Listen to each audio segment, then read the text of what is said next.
Okay, we are going to set this up right now so y'all can see. Share screen. 1 second. Perfect. Okay, hi everyone. My name is Chad Ngo, and I am the current grad assistant for the Allied Health Academy. If you are watching this late May, early June, I'm still the grad assistant. If you're watching this in the fall, I would have moved on by then. This is going to be one of the last workshops that I record, and hopefully it is a very helpful one for you. This one is titled Funding Graduate School. It is a workshop that we held a few weeks back in April, and it's pretty straightforward. We're going to be discussing the different types of funding opportunities that are available to students who are interested in graduate studies, both internally within the university and externally, so outside sources. And we'll be covering a broad range of, I would say, kind of financial aid, financial support type terms. So I'm hoping that y'all will take away a lot from this. And let's see, so I'm a graduating Master's of Public Health student. So also, in addition to all these terms, I'm going to be kind of throwing in my insight and my 2 cents on my experience. I was very fortunate enough to have Cal State Fullerton and my MPH be fully funded. And I realize that that is an extreme privilege and not always the case for everyone. So I'll throw in my tidbits and things that I've learned along the way that I've experienced myself or through my friends. So we will get started with this. So here are the takeaways from this presentation. One huge thing is, or one misconception is that a lot of students who are applying for graduate school, they don't really anticipate funding opportunities or kind of taking initiative on applying for funding opportunities until they're accepted. And I can understand that rationale, because why would you start applying for scholarships if you're not even guaranteed into university? Well, I would actually kind of like to challenge that, because it is a myth. You're going to want to start early. Apply early, 6 months to 1 year before funding is needed. And so what this means is that as you're applying for master's programs or doctoral programs, you're going to want to concurrently be searching for funding opportunities. The reason being is that there are a lot of financial support for incoming students. It's basically the way that you market yourself. So a perfect example is applying early. If you're going to apply in fall 2017 for admittance into the 2018-19 academic year, you're also going to be wanting to look at that same time for resources for funding. And the reason is you just don't want to wait. There are a lot of opportunities out there, and it's going to be varying by calendar. So a lot of deadlines in different months, and you don't want to miss out on a great funding opportunity because it was earlier than, or the deadline came before your acceptance was received. And the way you're going to go about this is you're marketing yourself as a potential researcher / scholar. So the cool thing is that because you're applying for graduate school, you're already expressing initiative and interest in furthering your studies. And obviously, if you're going to be applying, we're going to make the assumption that you are qualified in some sense, right? Or you show some potential to be a really great master's level potential researcher / scholar. So that's the angle you're going to take it from. And essentially, whether you're eligible depends on you. It depends on your degree objectives, your degree goals, your field of study, your personal background. As first-gen students, there are a lot of scholarships and funding opportunities out there that support first-generation college graduates, first-generation master's students. So it's going to be really tailored to who you are and your various identities. And this is a huge strength in that sense, because how many first-generation female identifying social work candidates to be from Orange County are competing against you? Not so much. If you can find a scholarship as specific as that, and sometimes they do become very specific. And of course, it's all a numbers game. You're going to want to apply for anything and everything. The wider you cast your net, the higher chances you're going to catch on to a funding opportunity. So just statistically speaking, it increases your chances. So before we actually move on, I'm going to have everyone take a moment to pull out a piece of paper and a pen. So take a few seconds to do that. And I want you to kind of right now just brainstorm or map out the different funding opportunities that you had for your undergraduate degree, or you currently are the funding opportunities that you currently have tapped into. So things that you receive. So if you received a Cal grant, write that down. If you're currently working or doing work study, write that down as well. And if you received an external or internal scholarship, write that down. It doesn't have to be extremely detailed, but if you can remember off the top of your head, that's awesome. And I want you to use this kind of as a framework as we move through this PowerPoint to just reflect on the opportunities that have been presented to you and kind of start thinking about the opportunities that you'd like to tap into while you're thinking about your master's. And also, of course, the big obvious one, if you took out a student loan, write that down too, because we will be covering student loans in this presentation. So moving forward, the types of financial support for graduate study, they're generally categorized into two different categories. They're either merit-based or needs-based. So merit-based awards, they, as the name implies and kind of articulates, are financial awards that are given for some time that you essentially won, right? Either it's expressing academic excellence, academic potential. They're usually rewarded based off of you applying and earning some form of distinction. It could also be given for like volunteer opportunities. So it's something that you earn, right? Something that's rewarded to you. And the different types of financial support that falls under this category are fellowships, scholarships, and grants, either university, so internal or internal or extramural, meaning coming from the outside, so a different outside funding source. Funding opportunities that can be coming from national professional organizations, teaching and research assistantships that are department-based. So these generally encapsulate merit-based financial support. There's also need-based. So need-based, as the name clearly articulates, is financial awards that are given based off of need. The most primary example is work study. We're not really going to cover work study in this presentation because that term is generally applied to undergraduate study.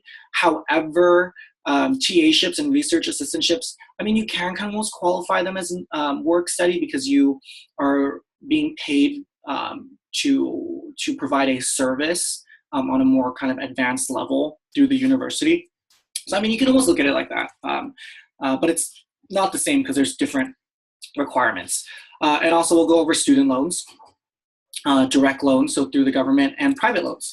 So those are obviously need-based too because loans are adjusted to the financial need that you've expressed. So fellowships. Fellowships, this is a term I would say kind of familiarize yourself with. You're going to hear it a lot as you advance in your academic career, higher and higher up in education.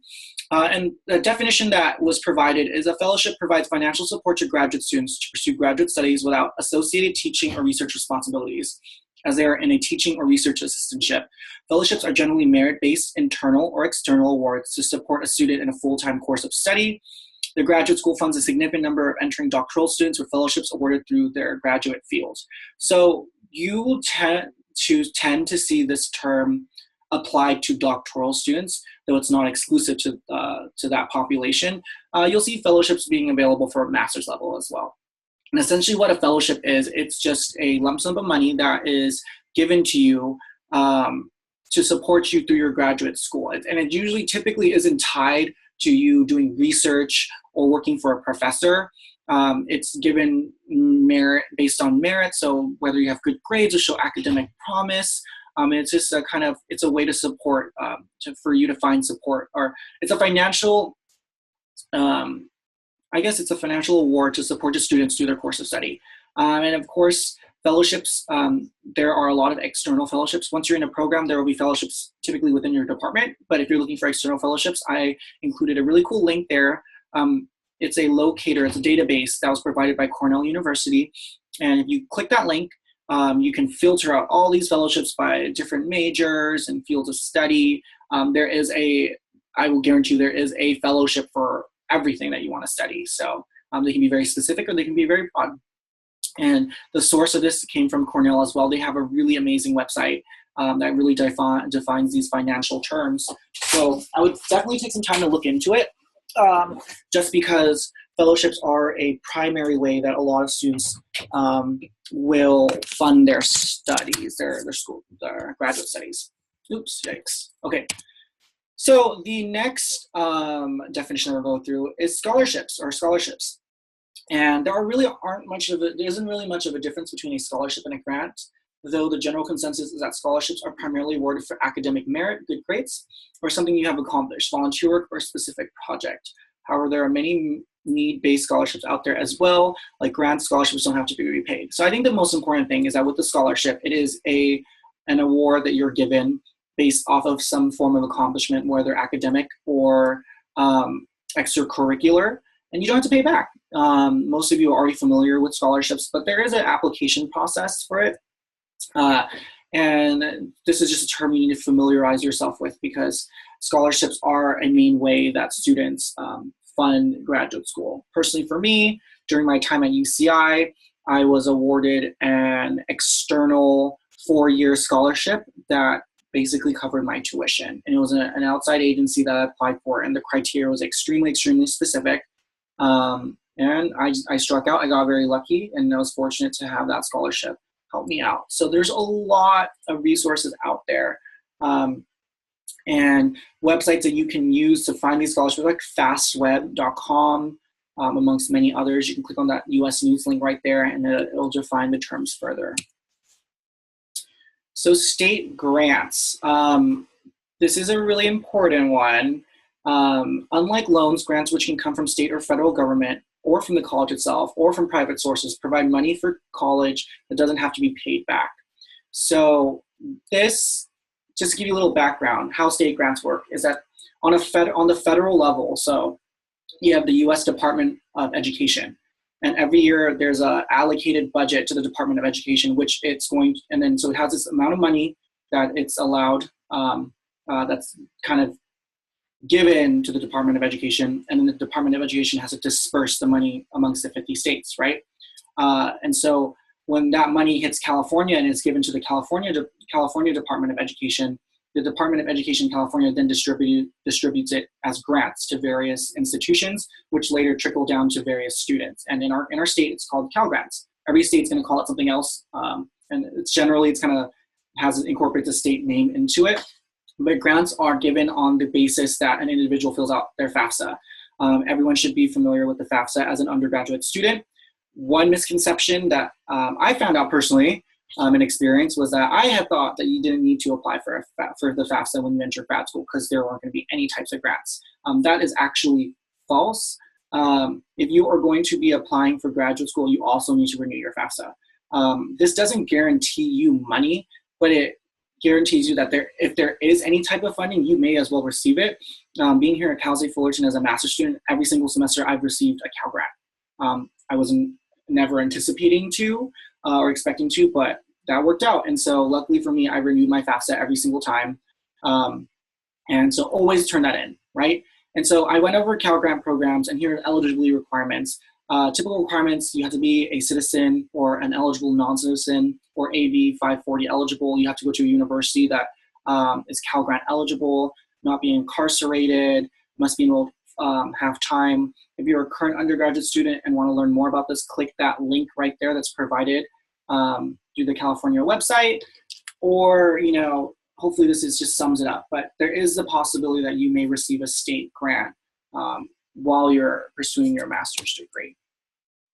So national professional organizations, you can almost think of these as like large clubs that are specific to your allied health track. So why should one join a professional organization? One, it enhances your network. You're automatically tapped into an organization or a large body that connects various students and professionals in your field. It helps you take charge of your career because you're kept up to date with all the cutting edge research and developments, and it kind of taps you into what's going on in your field, who's studying what. It broadens your knowledge, obviously, because you're exposed to different sectors within your field. I'll give you a perfect example. As a master's of public health student and a public health professional, I am a part of the American Public Health Association. And this last fall, so fall 2016, when I attended the annual conference, every one of these organizations will have some type of conference. I was exposed to public health lawyers, which, looking back in retrospect, makes complete sense. health law, lawyers, you need individuals like that. But it wasn't something on my radar. So that was really cool to meet and network with a bunch of public health lawyers. And for a while I did consider it as a potential career track moving forward. So you never know. And student funding opportunities, a lot of these organizations, they give out student scholarships and funding opportunities for you just to study or for you to kind of attend the conference. So you're definitely going to look into that and apply for those because, you know, like I said before, the more options you have and the wider you cast your net, the higher chances you'll receive something. So I've done the work and compiled these 6 national professional organizations for the tracks that we support here in the Allied Health Academy. Social work, counseling, public health, common disorders, physical therapy, occupational therapy. You can pause the video at this time and click on them. And you don't have to be a master's student to be a member. Actually, as a student, undergraduate or master's, you get a discounted fee to join these organizations. So to join all these organizations, you have to pay money. Sometimes it can be a hefty price. And to attend the conference, you also have to pay. But there are potential reimbursement opportunities. Check with your department, check with the organization themselves. It's going to vary. It's not a guarantee, but I know that as a student, you do get a discounted price. So that's something you want to consider and tap into. It opens a lot of doors and expands opportunities for you. That's very beneficial as a scholar and professional. So we're going to be talking about teaching and research assistantships. An assistantship, this is generally applied to doctoral students, though it can be applied to research master students. And they're awarded through the department. So this is once you get in, but you can preemptively apply or inquire about it while you're applying for grad school. So definitely talk to the graduate advisor or whoever the individual is that kind of oversees like the application process. You're going to want to ask questions about this. And assistantships fall into 4 general categories: TA, teaching assistant; RA, research assistant; GA, graduate assistant, that's what I am; and a GRA, which is a graduate research assistant.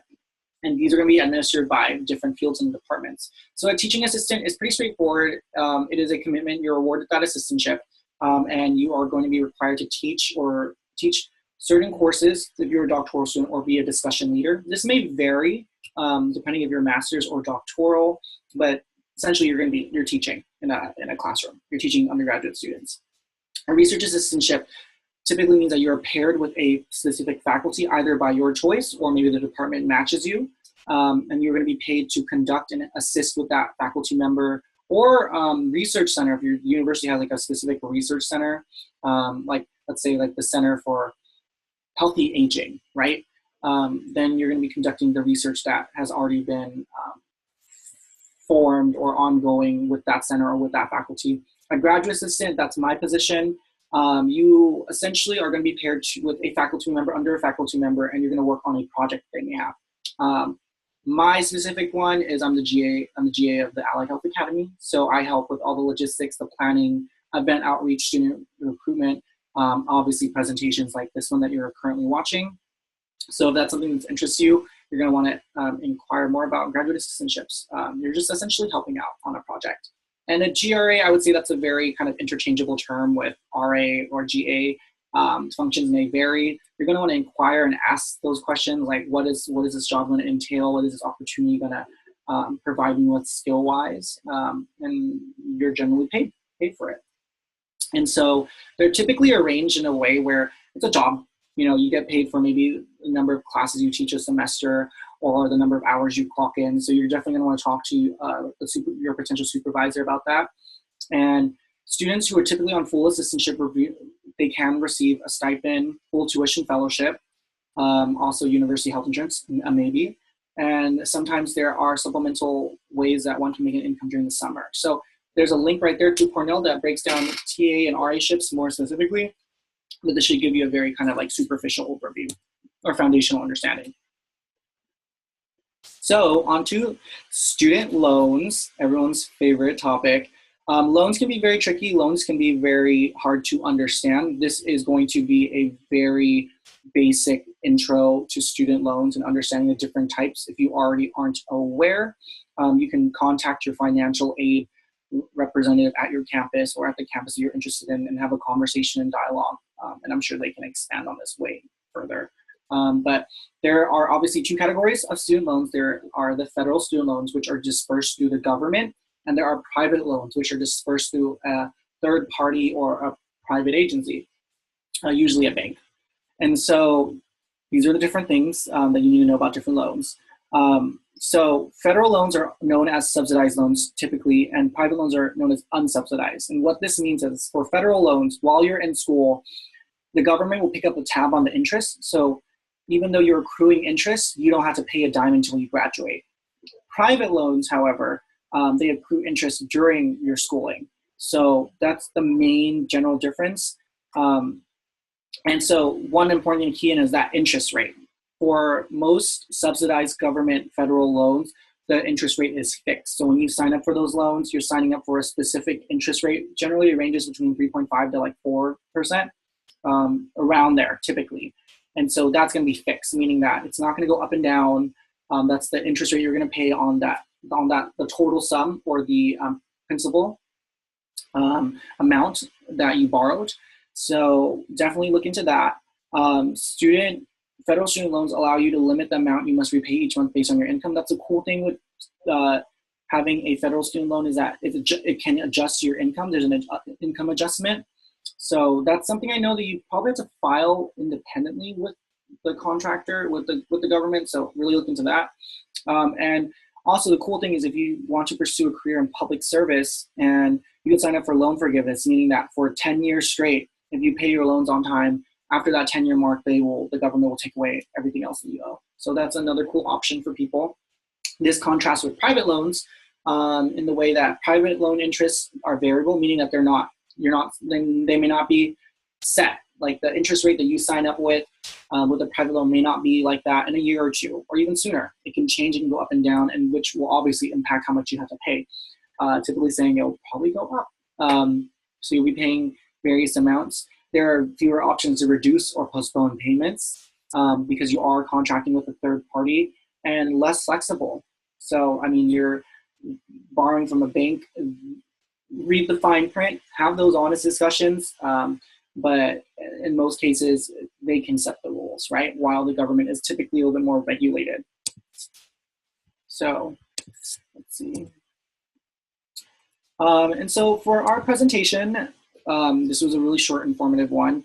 Overall, there are funding streams that pay for graduate school. You just have to tap into the right ones, whether they are fellowships, scholarships, grants, professional organizations, TA-ships or RA-ships, and private public loans. I want everyone to revisit, now a quick moment, we're going to refocus our attention on the little piece of paper you brought out. And I want you to jot down which opportunities would you really be interested in the most. Like you can obviously put down every single one, but I want you to put down maybe your top two. So take a moment and just look based off of what we chatted about, which two would you want to put down? Cool. And now I have some homework for you, and this is only going to benefit you. Contact your department or a department that you're interested in, and ask them about what fellowship opportunities or scholarship opportunities they have. Send an email to their advisor. The information is usually listed on that grad website, and or go out and explore grad websites so you can learn a little bit more, because you're going to want to inform yourself on the financing end too, because most people get caught up and they kind of focus on getting in, which is the major thing, right? Because all of this doesn't matter if you don't get in, but you also want to concurrently be learning about different financial opportunities, because it's going to benefit you as well as, takes a little stress off, right? And so one of my favorite little infographics I included in this bottom right corner is, it's a really cool one. And these are 3 important questions where I think you need to ask moving forward. Like, what do you love? What do you love doing? Do you love helping people? Do you love helping people feel better? Do you love empowering others in communities? What do you do well? Are you a people's person? Are you more intimate one-on-one, maybe like in a more intimate setting? Are you good with logistics and planning? Maybe you're good with research and data. And then you ask yourself what the world needs. Currently at this moment in 2017, the world actually needs a lot. So you're in luck with that question. But the world needs more people like you, more people who care and want to make a difference, more people who want to represent their communities in the allied health professions, because we really, really need that. And so when you look at this infographic, you're going to see that at one point it intersects and crosses over all three of those spheres.